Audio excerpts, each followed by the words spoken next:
Hello everyone, मैं हूं सुखराम कुमावत और मैं लेके आया हूं आपके लिए easy to learn physics classes. Dear students, आज अपन शुरू करने वाले हैं क्लास 11th का chapter number mechanical property of liquid का फोर्थ लेक्चर। ठीक है, इसके 3 लेक्चर अपन प्रीवियस लेक्चर में स्टडी कर चुके हैं। आज अपन बात करने वाले हैं फोर्थ लेक्चर की। तो देख लेते हैं अपन क्या क्या पढ़ने वाले हैं आज के दिन। आज हम पढ़ने वाले हैं Stoke law and its derivation. Stoke scientist का नाम है, उसने एक लॉ दिया था, उसने एक फॉर्मूला डिराइव किया था, उस फॉर्मूले को अपन डिराइव करेंगे। ठीक है, नंबर 2 पर बात करेंगे टर्मिनल वेलोसिटी की। टर्मिनल वेलोसिटी होती क्या है और इसका एक्सप्रेशन क्या है, इसका फॉर्मूला क्या बन के आएगा अपने पास। इसके बाद अपन कुछ कंसेप्चुअल बात करेंगे, कुछ कंसेप्चुअल क्वेश्चंस की बात करेंगे। वो क्वेश्चन क्या है कि air bubble in liquid and clouds in sky ऊपर की ओर जाते हुए दिखाई देते हैं। एयर की बबल और क्लाउड्स आपको क्या दिखाई देते हैं, ऊपर की ओर जाते हुए दिखाई देते हैं। ऐसा क्यों होता है।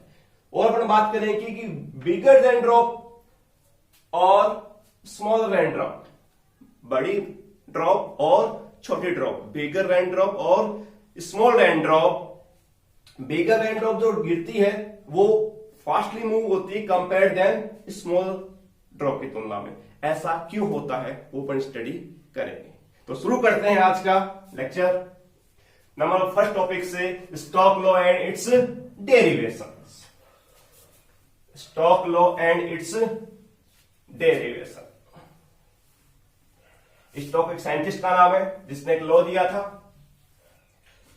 और वो अपन पढ़ने वाले। देखो, स्टोक ने क्या कहा था कि कोई भी एक ऐसी स्पेरिकल शेप जो किसी लिक्विड के अंदर गिर रही है, एक ऐसी स्पेरिकल शेप जो लिक्विड के अंदर गिर रही है, उस पर लगने वाला फोर्स, उस पर लगने वाला बैकवर्ड फोर्स, वो किसने डिराइव किया था, स्टोक ने डिराइव किया था। ठीक है, और इस फॉर्मूला क्या कहते हैं अपन, स्टोक फॉर्मूला भी कहते हैं। उन्होंने क्या बताया देखेंगे। मान लिया ये आपका कोई वेसल है जिसमें लिक्विड भरा हुआ है। ये क्या है, एक वेसल है, बर्तन है जिसमें एक लिक्विड भरा हुआ है, फ्लूइड भरा हुआ है। Clear that. इसमें कोई स्पेरिकल ऑब्जेक्ट ले लिया, स्पेरिकल क्या ले लिया, ऑब्जेक्ट ले लिया। कोई भी अपन ने कांसी गोली आती वो ले ली, मेटल की बॉल ले ली, कोई भी रबड़ की बॉल ले ली अपन ने। वो बॉल इसके अंदर क्या करा रहे हैं अपन, गिरा रहे हैं, नीचे की ओर गिरा रहे हैं। ठीक है, नीचे की ओर मूव कर रही है। मान लिया इसकी वेलोसिटी कितनी है, v है। इसकी वेलोसिटी कितनी मान लिया अपन ने, v है। इसकी रेडियस मान लिया अपन ने क्या है, r है। और जो फ्लूइड में गिर रही है उसकी विस्कोसिटी क्या मान लिया अपन ने, एटा है।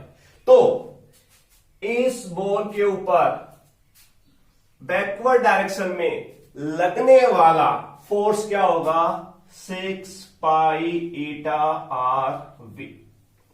ये डिराइव किया था किसने, स्टोक ने। और इस फॉर्मूले को क्या कहते हैं, स्टोक फॉर्मूला। और इस लॉ को क्या कहते हैं अपन, स्टोक लॉ कहते हैं। स्टोक फॉर्मूला क्या कहता है कि जब कोई स्पेरिकल कंडीशन दी गई इन्होंने, किसी अदर शेप के लिए फॉर्मूला अप्लाई नहीं होगा, केवल और केवल स्पेरिकल शेप, स्पेरिकल बॉडीज के लिए अप्लाई होगा। कोई स्पेरिकल बॉडी जिसकी रेडियस r है, वेलोसिटी v है, यूनिफॉर्म वेलोसिटी क्या कर रही है, वो फॉल कर रही है किसके अंदर, किसी भी ईटा विस्कोसिटी के लिक्विड के अंदर, तो उस पर लगने वाला बैकवर्ड फोर्स क्या होगा, 6 पाई ईटा आर वी होगा। Is that clear. ये तो फॉर्मूला डिराइव दे दिया था उन्होंने। अब इसको अपन डिराइव करते हैं, क्या करते हैं, इसका डेरिवेशन करते हैं। इसका डेरिवेशन अपन करेंगे डायमेंशनल मेथड से। किससे करेंगे, डायमेंशनल मेथड।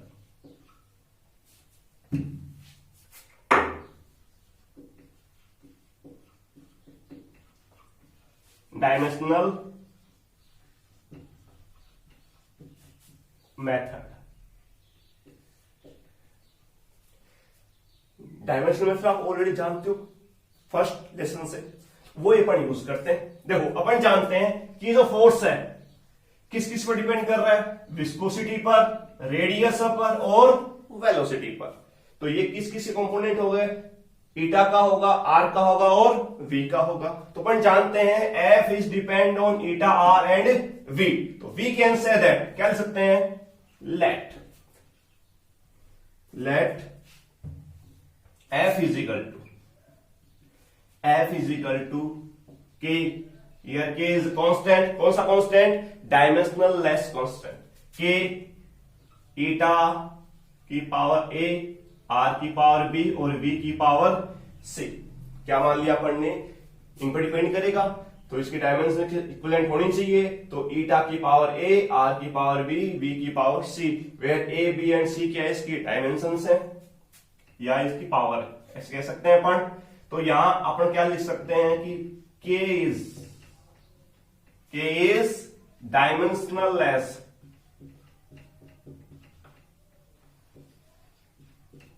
कांस्टेंट। देखिए इन सब क्या करें अपन? डायमेंशन लिखते हैं। आप सब जानते हो f की डायमेंशन क्या होती है भैया? f की dimension m1 l1 t minus 2, सब जानते हैं अपन। ईटा क्या है? विस्कोसिटी, विस्कोसिटी की डायमेंशन क्या होती है? m1 l minus 1 t minus 1। Is that clear? r radius है, इसकी डायमेंशन क्या होगी अपने पास? l1 and v velocity, velocity की डायमेंशन क्या होगी? l1 t minus 1। यहां तक किसी को कोई डाउट नहीं है? चले आगे। इन सारी वैल्यूज को उठा कर रख दें, इक्वेशन नंबर फर्स्ट में रख देते हैं, ठीक है। कंपेयर कर लेंगे, कंपेयर करने के बाद अपने को जो फॉर्मूला मिलेगा वो क्या होगा? डेरिवेशन होगा किसका? स्टोक्स लॉ का। देखिए करते हैं from equation first, from equation first यहां रख रहे हैं f की वैल्यू रख दी भी मैंने, ये रख दी m1 l1 t माइनस 1 2, कोई दिक्कत नहीं है। ईटा की डायमेंशन लेस है, इसको डायमेंशन नहीं होगी। ईटा की पावर a मतलब m1 l minus 1 t minus 1 की पावर a, क्लियर। r की पावर b मतलब l की पावर b और v मतलब l t माइनस 1 की पावर c। दोनों साइड क्या करें? कंपेयर कर लें, comparing both side, comparing both side क्या मिलेगा भाई? m की पावर यहां 1 है, यहां कितनी है? a, कुछ नहीं है। कंपेयर किया, ओनली पावर कंपेयर करनी है, तो यहां क्या मिलेगा आपको? a is equal to 1। देखो m यहां केवल 1 है, पावर a, या m की पावर क्या है? 1, तो a इज इक्वल टू क्या मिल गया आपको? 1 मिल गया। और देखेंगे l कितना है? Minus a plus b minus c, यहां कितना है? 1, तो क्या लिख दो? माइनस a प्लस b और ये आपका माइनस का c इज इक्वल टू 1। कोई दिक्कत वाली बात नहीं है। थर्ड पॉइंट क्या आएगा अपने पास? t वाला, यहां t की पावर माइनस a और minus c, minus a minus c is equal to minus का 2। इक्वेशन नंबर फर्स्ट ऑलरेडी अपन देख चुके हैं। चलो सेकेंड, थर्ड एंड फोर्थ देख लीजिए, यहां तक कोई डाउट नहीं होगा आपको। आगे चलते हैं, ए बी और सी की वैल्यू निकालते हैं, इनको आपस में क्या करके सॉल्व करके। इसकी वैल्यू यहां रख दें, 2 से उठाकर रख दें 4 के अंदर, ए की यहां रखेंगे, क्या आएगा? माइनस का 1। तो on solving equation 2, 3 and 4, 2, 3 and 4, इनको सोल्व करते हैं। क्या मिलेगा आपको? माइनस का 1 माइनस का c is equal to minus का 2, माइनस का c is equal to minus का 1 and c is equal to 1। c1 आ गया, a1 आ गया, उठाकर रख दें, 3 में रख दें, तो फ्रॉम इक्वेशन 3 क्या मिलेगा आपको? माइनस का 1 प्लस का b माइनस का 1 इज इक्वल टू 1, 1 से 1 कैंसिल, b इज ऑल्सो 1। अपने पास a भी 1 है, b भी 1 है और c भी 1 आ गया अपने पास। उठा के कहां रख दो इनको, इक्वेशन नंबर फर्स्ट में। तो फ्रॉम इक्वेशन फर्स्ट क्या मिलेगा अपने को, f इज इक्वल टू के कांस्टेंट ईटा आर वी, यहां तक कोई दिक्कत नहीं है। और जो आपका फ्लूइड होता है, फ्लूइड के लिए इसके अंदर कोई स्फेरिकल बॉडी मूव कर रही है, उस बॉडी के लिए जो के कांस्टेंट होता है वो कितना होता है, 6 पाई होता है। तो यहां वैल्यू रख देंगे अपन इसकी, तो क्या आएगा 6 pi eta R V. This is the final answer, equation number 5। कोई डाउट नहीं है। अपन ने किसका यूज किया था, डायमेंशनल मेथड का यूज किया था। उसको यूज करते हुए अपन ने क्या किया, इस फॉर्मूले को डिराइव कर लिया है। फटाफट इसको उतार लीजिए, आगे चलते हैं। उतार लिया होगा सभी ने, आगे चलते हैं। इसको मिटा रहा हूं। नेक्स्ट टॉपिक था अपना टर्मिनल वेलोसिटी। टर्मिनल वेलोसिटी क्या होती है, उसकी अपन क्या करेंगे, स्टडी करेंगे।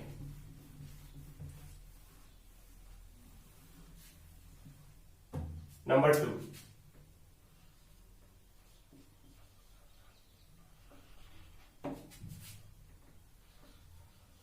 टर्मिनल वेलोसिटी क्या होती है, टर्मिनल वेलोसिटी, ठीक है, वो अपन स्टडी करने वाले। सपोज दैट, देखेंगे हम ध्यान से, इधर ध्यान देंगे सारे सारे। ये कोई वेसल है, इसके अंदर लिक्विड भरा हुआ है। एक बॉडी अपन ने इसके अंदर क्या की, गिराई। कौन सी बॉडी, वही अपनी स्फेरिकल बॉडी, ठीक है। इसका वेट कितना होता है, mg मान लिया। जब इस बॉडी को अपन गिराएंगे, ऊपर से फॉल करेंगे, किसी भी हाइट से गिरा सकते हैं, कोई कंडीशन या लागू नहीं है कि हाइट कितनी होनी चाहिए। हाइट कितनी भी ले सकते हो, कितनी भी कम ले सकते हो, उससे यहां मतलब नहीं है। क्लियर दैट, बात समझ में आ गई होगी आपको। एक बॉडी है अपने पास, जिसको अपन ने पानी के अंदर गिराया, तो पहले तो क्या होगा, इसकी वेलोसिटी बढ़ेगी, इसकी वेलोसिटी इंक्रीज होगी। यदि वेलोसिटी इंक्रीज होगी, अपन जानते हैं इसका जो इस पर लगने वाला जो फोर्स है, कौन सा फोर्स, विस्कस फोर्स, वो भी क्या होगा, इंक्रीज होगा। अपवर्ड थ्रस्ट ऊपर की ओर लगेगा ही लगेगा। Clear that. तो जब अपन ने इसको पानी के अंदर गिराया, ठीक है, तो इस पर 3 फोर्स अप्लाई हुए। कौन कौन से, एक तो इसका वेट डाउनवर्ड डायरेक्शन में, एक अपवर्ड थ्रस्ट। ये क्या होता है, जब किसी बॉडी को आप लिक्विड में गिराते हो तो कितना लिक्विड हट रहा है, वो बॉडी कितने लिक्विड को हटा रही है, उतनी मात्रा में उस बॉडी पर क्या लगता है, एक अपवर्ड थ्रस्ट लगता है। Clear that. दूसरा कौन सा लग रहा है, विस्कोस फोर्स। कौन सा लग रहा है, विस्कस फोर्स लग रहा है। Clear that. तो अपने बॉडी गिरा दी, बॉडी गिर रही कंटिन्यू, बॉडी फॉल हो रही है। पहले वेलोसिटी बढ़ी तो एफ की वैल्यू क्या होगी, बढ़ गई, विस्कस फोर्स उसके प्रोपोर्शनल होगा। अब एक ऐसी कंडीशन आती है कि जब उसकी वेलोसिटी और उसका फोर्स प्लस अपवर्ड थ्रस्ट, ठीक है, वो दोनों एक दूसरे क्या हो जाते हैं, सिमिलर हो जाते हैं। उस कंडीशन में जो बॉडी है वो यूनिफॉर्म वेलोसिटी क्या लग जाती है, गिरने लग जाती है। उस मैक्सिमम यूनिफॉर्म वेलोसिटी को क्या कहते हैं अपन, टर्मिनल वेलोसिटी कहते हैं। तो डायरेक्टली क्या बोल सकते हैं अपन कि वो यूनिफॉर्म मैक्सिमम वेलोसिटी किसी भी बॉडी के द्वारा एक्वायर्ड की गई वो मैक्सिमम यूनिफॉर्म वेलोसिटी, जिसके कारण वो क्या कर रही है, किसी भी लिक्विड के अंदर फॉल हो रही है। दूसरे शब्दों में हम क्या बोल सकते हैं, इन अदर वर्ड्स, कि एक बॉडी है जो किसी लिक्विड के अंदर फॉल हो रही है, गिर रही है, किसी विस्कस लिक्विड के अंदर गिर रही है, तो उसके द्वारा एक्वायर्ड किया गया maximum velocity is called terminal velocity. बात समझ में आ गई होगी, क्लियर दैट। अब इसको क्या करते हैं अपन, डिराइव करते हैं, इसकी डेरिवेशन लेते हैं। तो डेरिवेशन के लिए अपन जानते हैं, अभी मैंने बता दिया कि कोई भी बॉडी है, ये एक बॉडी है, इस बॉडी के ऊपर अपन क्या कर रहे हैं, दो फोर्स लगा रहे हैं। इसका मास मान लिया अपन ने m, ठीक है, तो वेट कितना लगेगा mg। अपवर्ड थ्रस्ट कितना होगा u, विस्कस फोर्स कितना होगा F। अपन ने एक चीज और ले ली, इसकी जो डेंसिटी है वो क्या है, रो है। चलो मास नहीं लेते, एक बार डेंसिटी लेके चल लेते हैं, मास अपने को नहीं पता क्या है, ठीक है। डेंसिटी क्या ले ली अपन ने, रो ले ली, और इसकी जो डेंसिटी है, जो लिक्विड भरा हुआ है, उसकी डेंसिटी मान ली मैंने सिग्मा।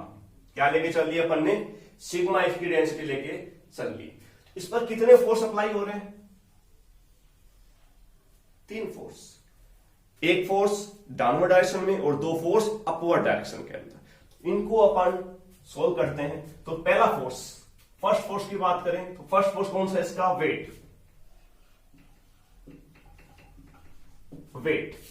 वेट क्या होता है, W is equal to mg। Mass अपने को नहीं पता क्या है, क्योंकि जरूरी नहीं मास गिवन हो, अपने डेंसिटी गिवन है कितनी, रो गिवन है। तो मास क्या होता है 4/3 पाई r3, रेडियस r मानते हैं अपन, r3 इंटू रो जी। बात क्लियर है क्या। Number 2, upward thrust. ये किधर लग रहा है आपका, ये डाउनवर्ड डायरेक्शन में लग रहा है। Upward thrust,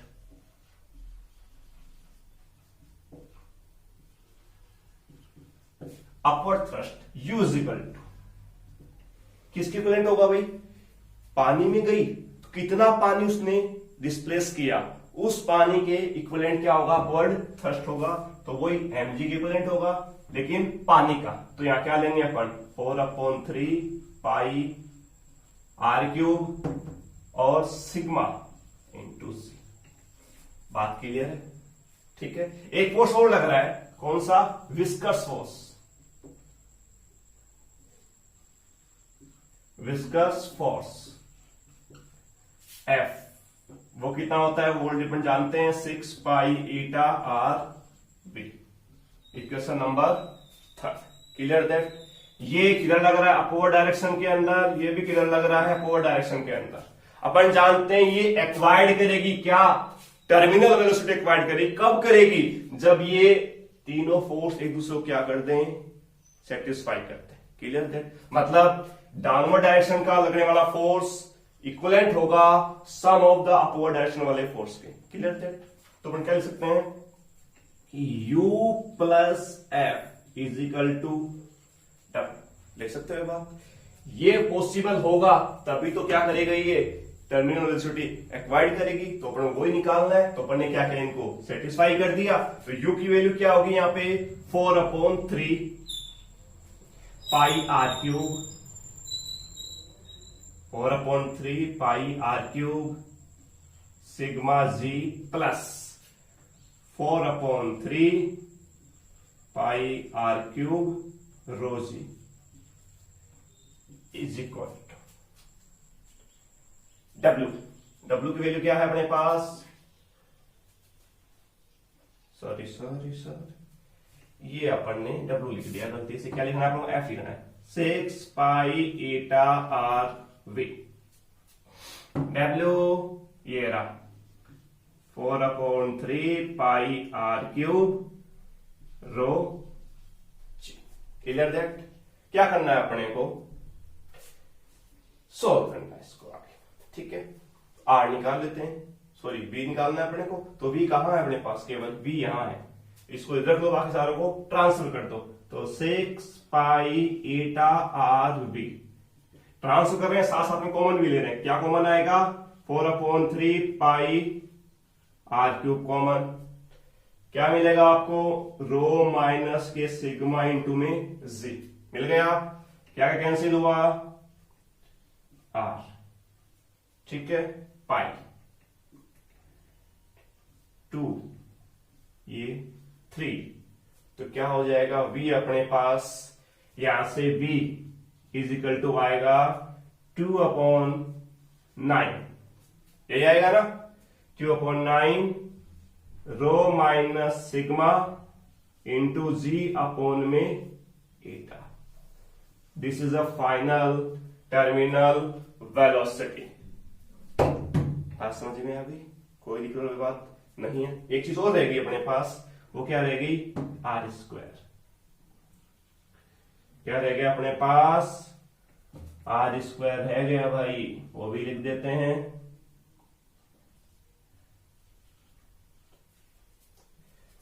to upon 9 R square rho minus sigma upon eta into में जी। किसके इक्विवेलेंट आ गया? ये आपके टर्मिनल वेलोसिटी के इक्विवेलेंट। ये फाइनल फॉर्मूला है।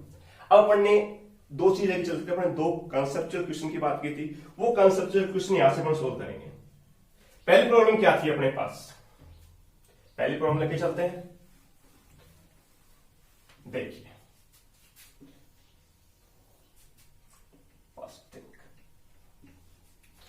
अपन लिख रहा है velocity is directly proportional to R square. Terminal velocity is directly proportional to R square. तो v is directly proportional to R square means जिसकी रेडियस जितनी ज्यादा होगी उसकी वेलोसिटी उतनी ही ज्यादा होगी। रेडियस का square is directly proportional to terminal velocity. तो यहां से अपन क्या कह सकते हैं कि जो बिगर ड्रॉप होती है, रेन की बिगर ड्रॉप, वो मैक्सिमम वेलोसिटी एक्वायर्ड करती है compare than small rain drop की तुलना में। तो बिगर रेन ड्रॉप होगी वो क्या करेगी? मैक्सिमम वेलोसिटी एक्वायर्ड करेगी compare than smaller rain drop. पहला क्वेश्चन कंप्लीट हो गया। दूसरे क्वेश्चन की बात करते हैं अपन। यहां से देखो, velocity directly proportional to difference of the densities. V is directly proportional to rho minus का sigma, where rho is the किसकी डेंसिटी है? ये बॉडी की डेंसिटी है, और ये किसकी डेंसिटी? आपकी लिक्विड की, जो फ्लूइड आपने उसके अंदर भरा है उसकी density.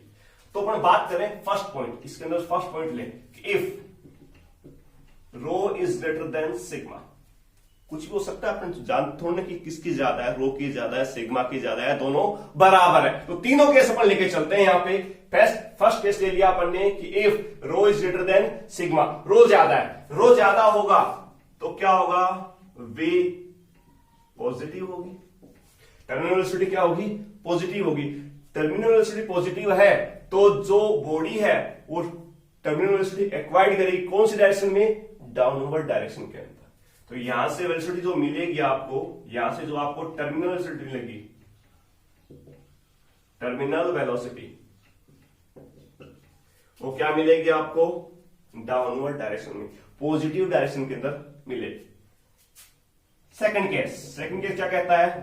If rho is less than sigma, तो सिग्मा बड़ा है, सिग्मा बड़ा है तो v क्या हो जाएगा? Negative. v equal to negative. यदि v नेगेटिव हो गया, टर्मिनल वेलोसिटी किधर मिलेगी आपको? नेगेटिव डायरेक्शन में, डाउनवर्ड डायरेक्शन नहीं मिलेगी, अपवर्ड डायरेक्शन में मिलेगी। इसलिए तो कहते हैं अपन कि जो आपकी एयर बबल होती है, एयर बबल की जो डेंसिटी होती है वो लिक्विड की तुलना में क्या होती है? कम होती है। Clear that? तो वो क्या होगा? ऊपर चलता जाएगा। क्लाउड होते हैं, क्लाउड डेंसिटी एयर की तुलना में क्या होती है? कम होती है, तो वो क्या हो जाएंगे? ऊपर जाते जाएंगे। बात समझ में आ रही है? तो air drop in liquid and cloud in the sky move upward direction. किसके कारण? इसके कारण। बात समझ में आ गई होगी आपको। थर्ड पॉइंट की अपन बात करें, if rho is equal to sigma, ये दो डेंसिटी बराबर हो, वाटर की और ऑब्जेक्ट की, तो ऑब्जेक्ट और वाटर, ऑब्जेक्ट जो है वाटर के अंदर क्या करेगा? बीच के अंदर स्टेबल रहेगा, सस्पेंडेड रहेगा, बंधा रहेगा, ना तो इधर जाएगा, ना ऊपर जाएगा, ना ही नीचे जाएगा, बीच के अंदर रहेगा। यदि दोनों की डेंसिटी क्या हो? इक्विवेलेंट हो, तो सब्सटेंस, आपने जो ऑब्जेक्ट डाला है, किसकी बॉडी डाल दी आपने, ठीक है, तो क्या होगा? वो कहीं भी मूव नहीं करेगा, ना तो अपवर्ड डायरेक्शन जाएगा, नहीं डाउनवर्ड डायरेक्शन जाएगा। जहां पड़ा है वहीं पड़ा रहेगा। Is that clear? बात समझ में आ गई होगी आपको। फटाफट इसको राइट डाउन कर लीजिए। आगे चलते हैं, कुछ अच्छी प्रॉब्लम लेते हैं फटाफट। चलिए आगे चलते हैं। उतार लिया होगा आपने, मिटा लेते हैं इसको। प्रॉब्लम लेते हैं कुछ।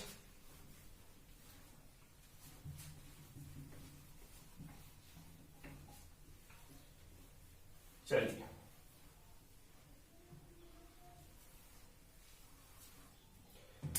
प्रॉब्लम नंबर फर्स्ट प्रॉब्लम क्या दी गई आपको स्क्रीन पे भी दिखाई दे रही होगी प्रॉब्लम, बता देता हूं मैं, सुन भी लीजिए, समझ भी लीजिए उसको।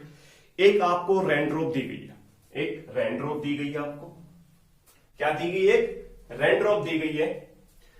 उस रेनड्रॉप की रेडियस दी गई आपको 0.3 mm। क्लियर? ये रेनड्रॉप नीचे गिर रही है, किस मीडियम में? एयर के मीडियम में। एयर की आपको विस्कोसिटी दी गई है 18 इंटू 10 की पावर -5 पॉइस। Clear that? और जो इसकी टर्मिनल वेलोसिटी है ड्रॉप की, वो भी आपको दी गई है 1 मीटर पर सेकंड। देखो ईटा दिया गया पॉइस में, मतलब सीजीएस फॉर्म में, सीजीएस यूनिट में दिया गया, तो सारी यूनिट क्या बना दोगे आप? सीजीएस यूनिट बना देंगे। तो यहां क्या क्या दिया हुआ, पहले वो लिख लेते हैं। क्या क्या दिया होगा आपको? रेडियस दिया गया है कितना? 0.3 mm। तो सीजीएस में कन्वर्ट करें तो 0.03 सेंटीमीटर। और क्या दिया गया? वो ईटा, ईटा ऑलरेडी सीजीएस के अंदर है, 18 इंटू 10 की पावर -5 पॉइस। और वी आपको दिया गया 1 मीटर पर सेकेंड, 10 करें सेंटीमीटर में तो 100 सेंटीमीटर पर सेकेंड। पूछा क्या आपसे? पूछा गया इसका विस्कस फोर्स पूछा गया, एफ पूछा गया आपसे। तो एफ यहां पे क्या होगा? देखिए फोर्स का फॉर्मूला क्या होता है? 6 पाई ईटा आर वी, ये फॉर्मूला होता है। फटाफट वैल्यू पुट कर दीजिए। 6 पाई की वैल्यू 3.14, ईटा की वैल्यू 18 इंटू 10 की पावर -5, आर की वैल्यू रेडियस 0.03 और वी की value 100 centimetre. Clear? Only multiply करना है, कर लीजिए। देखो पावर तो क्या होगी इसकी? 10 की पावर -5 है, ये 10 की पावर +2 है, तो 10 की पावर -3 यहां से बचेगा, और इनको मल्टीप्लाई करें यदि अपन 0.03 तो 3 ये 5 हो गया, तो 3 12 है,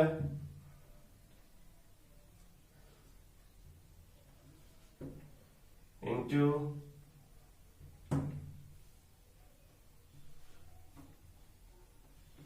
18, इसको मल्टीप्लाई करेंगे 9.42 से, इसको हम मल्टीप्लाई करेंगे अप्रोक्स, तो अपने पास वैल्यू आएगी 1.08 10 की पावर -3।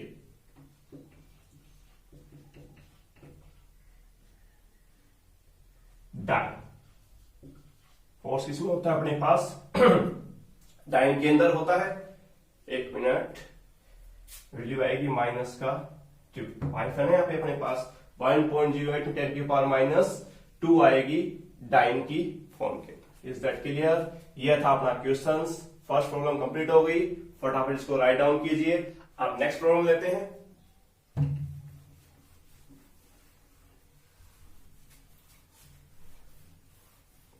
Next problem number 2,